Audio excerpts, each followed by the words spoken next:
Hello again, everyone. Edwin Learnard back once again. In this YouTube astrological segment, I'm going to be talking about the zenith in astrology, and I'm going to be talking about it in more than one manner or more than one way. Now, as far as zenith in astrology goes, well, I mean, I'm sure many of you have heard of this before. As far as by its definition in astrology, well, according to astrologyweekly.com, quote, the pole of the horizon, end quote, is what it is.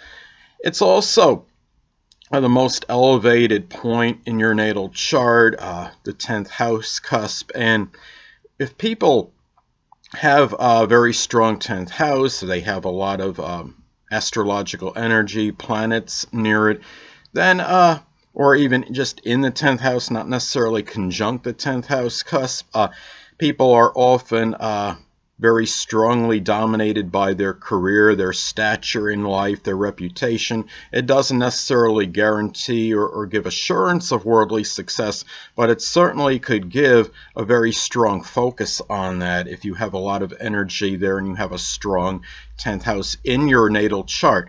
Now, the thing too is another way I want to talk about zenith in astrology is reaching your own zenith, your own maximum potential. You could reaching the pinnacle in terms of astrological knowledge and being the best you can be in terms of astrology in general. Now, I mean, doing this, I think the first thing, of course, is having a very strong exuberance and enthusiasm for whatever it is you're doing, and astrology is included in that. I mean, I've been studying astrology for around 35 years. I'm a big astrology enthusiast, and I'm also, as you know, I do the astrology videos very consistently because I have such a passion for it.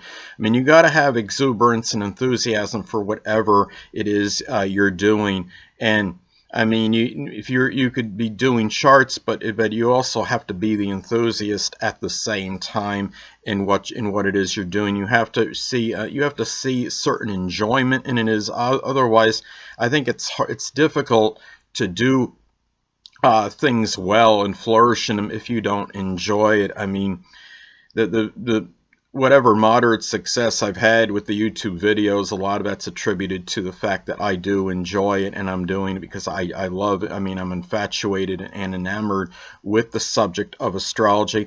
And the thing about it too is to really reach that summit or that zenith in astrology. I mean, that may be almost impossible to do technically because it's really, there's so much information to assimilate and absorb in astrology.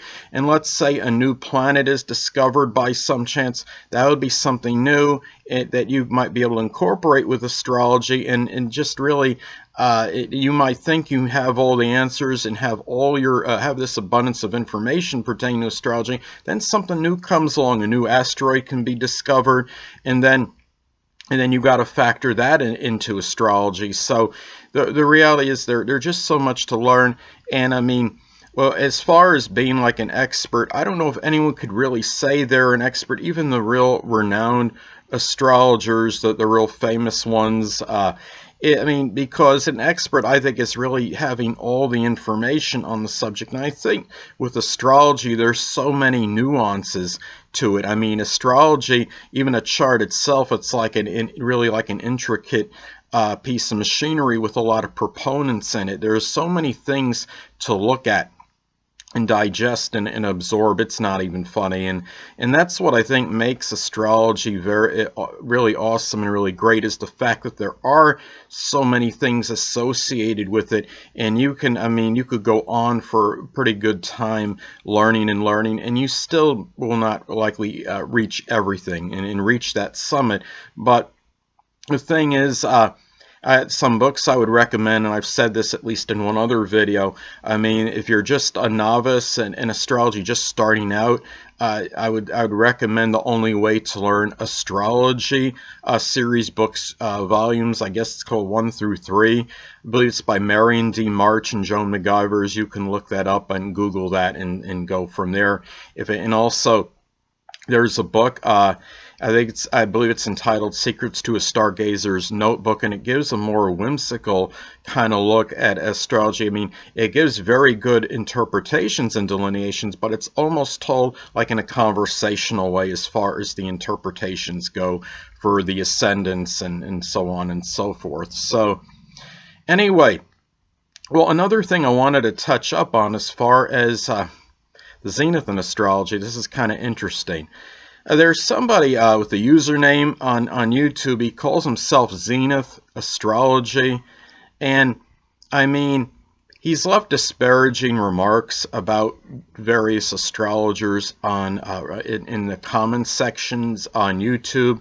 And he left a disparaging remark about me one time on someone else's, on another YouTube astrologer's channel, on his comments section on it.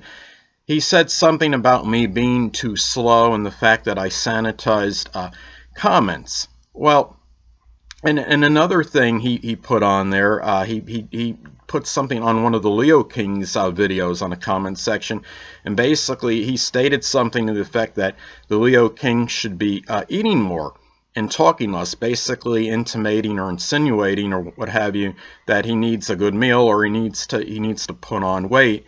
Well, the thing is about all this, when people do this, this is what I call like an internet troll. This is somebody that's trying to instigate combat and fights with other YouTube astrologers in this case. And the thing is, if you're going to say that I'm slow, okay, Zenith Astrology, the YouTube, this person that has this YouTube handle, he's got a robust 10 videos up in about 2 years on that channel that he's been on there. And meanwhile, I'm closing in on 2,100 videos in about 5 years. So do the math, people. And I mean, if you're going to call me slow, well, isn't that kind of like the model rocket scientists calling the rocket scientists dumb or stupid? I mean, please. You know, if you want something, you got something you want to say to me, at least do it. At least send me a message. Do it directly. Okay, that's really, I mean, that's just very uncalled for, and people leaving derogatory remarks about me. And somebody had said something like I'm a kook on another YouTube video, and it's interesting. Okay, people say that I block, I have my comments blocked, and that's this big knock on me. Well, you could still write me, and if you want, you got a problem with me, all you have to do is just send me a message and we can work it out. If there's something about me you think needs some modification or change, I mean, we could talk about it. Probably won't do any good, but at least you can write me constructively and tell me what you think I need to do to make some kind of adjustments, which I don't really think are necessary in terms of my videos or what have you. So, and also, I think this guy who calls himself Zenith Astrology, he also has I believe he has Mercury in Pisces, and he's talking to me about sanitizing comments. Well, I mean, Mercury in Pisces, that's in its detriment and fall. And I mean, did it maybe sanitize his brain of maybe useful information? Hey, it's just something to ponder, right? And the thing about it too is, I mean, you get these people that do that. I mean, he calls himself Zenith Astrology. Is that supposed to imply that you've reached the zenith in astrology through his channel? Is this by seeing those videos on his channel? Or have you reached the summit, that pinnacle of astrology? Is he trying to say that he's the supreme astrologer? I mean, the thing about it is, I mean, why are you just going to go around and try to start fights and arguments with others as opposed to embracing them? Figuratively speaking. I mean, people like that, there's a thing called, if you, I'm trying to think of how it goes again. There's this book, How to Win Friends and Influence People. I mean, maybe it's something he could consider to learn. I mean, I think someone really has some audacity calling themselves Zenith Astrology when you only got 10 videos in a 2-year period. I'm sorry, you know, he's voicing his opinion about me, I'm voicing mine about his, and there it goes. And really, thing about it is, and what he said about the Leo King really really took me aback. I mean, telling somebody he's got to eat more and talk less or something to that effect, Why don't you worry about how you stand in the astrology world, and not worry about somebody's size. I mean, physical size. So anyway, that's basically all I wanted to say as far as the Zenith in astrology goes. And anyway, people, two things I want to get with you on before I head out. Firstly, the stars may impel but do not compel. And secondly, never isolate any single astrological element, aspect, planetary placement, position, configuration, influence, or what have you, and make an analysis of a person, astrologically speaking, based on this alone. Because astrologically speaking, the person is the sum of all their components in their natal chart, and not just one. Until next time, people, stay well.